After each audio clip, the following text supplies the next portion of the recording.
રામદેવજી 3 વર્ષના થયા. બાળપણથી જ તેમની બુદ્ધિ, સમજશક્તિ અને વાતને સિદ્ધ કરવાની કુશળતા જોઈ સૌ કોઈ અંજાઈ જતું. એક દિવસ રામદેવજીને ખોળામાં બેસાડી રાણી મીનળ દેવી રાજમહેલના ઝરૂખામાં બેઠા હતા.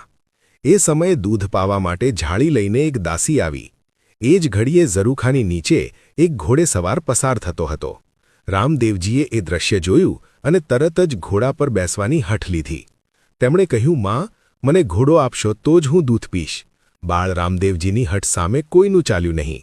અંતે ગામમાંથી મેરિયા નામના દરજીને બોલાવી લુગડાનો ઘોડો બનાવવાનો આદેશ આપ્યો. રાણી મીનળ દેવીએ લીલા રંગનું રેશમી કાપડ આપ્યો. દરજી તે કાપડ લઈને ગયો અને તાત્કાલિક એક સુંદર, રૂપાળો ઘોડો બનાવી લાવ્યો. ઘોડો જોઈ રામદેવજીએ આનંદથી દૂધ પીધું અને ઘોડે સવાર થયા. એ જ ક્ષણે ચમત્કાર થયો.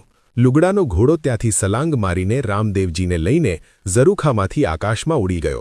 આ દ્રશ્ય જોઈ રાણી મીનળ દેવી ગભરાઈ ગયા. અજમલજીને ખબર મળતા તેઓ દોડી આવ્યા. ગુસ્સામાં અજમલજીએ દરજીને બોલાવી કહ્યું, મેરિયા, આજે મને ખબર પડી કે તું જંતર મંતર જાણે છે. સાચું કહેજે, ઘોડો કઈ દિશામાં ઉડ્યો?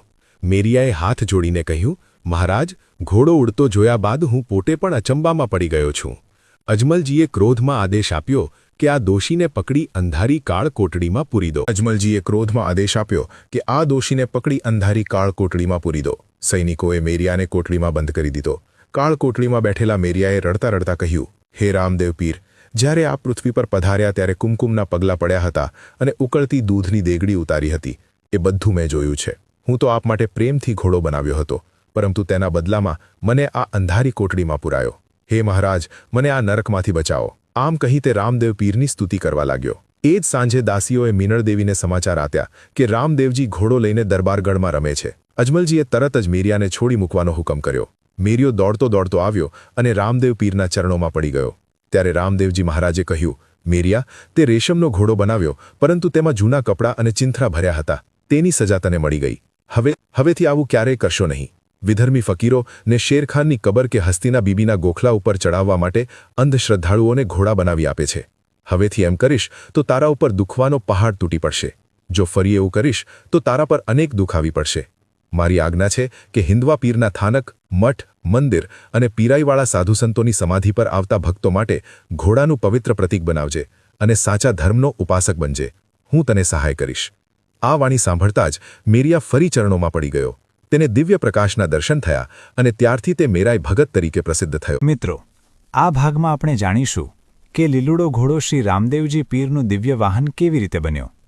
એક દિવસ સોરઠ પ્રદેશમાંથી એક યુવાન દરબારગઢમાં એક સુંદર ઘોડાનું વછેરું લઈને આવ્યો. તેણે સૈનિકોને કહ્યું કે રાજાને બોલાવો, મારે તેમને એક અદ્ભુત ઘોડો બતાવવો છે. વાત સાંભળતા જ અજમલજી, વિરમદેવ અને રામદેવ પીર ત્રણે ત્યાં આવ્યા.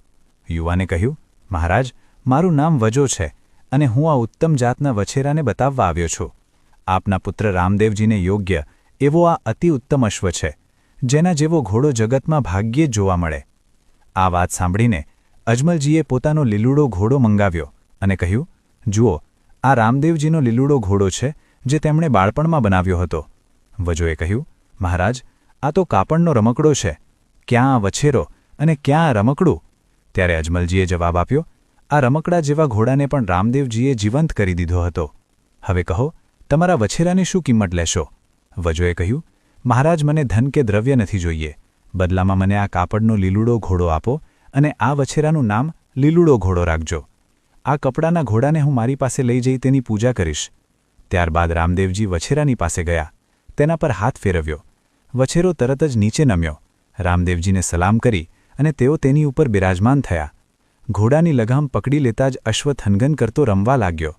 વજો કાપડનો ઘોડો લઈને સૌને નમસ્કાર કરી ત્યાંથી વિદાય થયો. કહેવાય છે કે દ્વારકાધીશના વિજય નામના દ્વારપાળ પ્રભુની આજ્ઞાથી વજો તરીકે જન્મ્યા હતા અને ગરુડજી વછેરાના રૂપમાં અવતર્યા હતા. એટલે આ લીલુડો ઘોડો બીજું કોઈ નહીં પરંતુ ગરુડજીનો અવતાર હતો. જય રામાપીર ચેનલને લાઇક, શેર, સબસ્ક્રાઇબ કરો.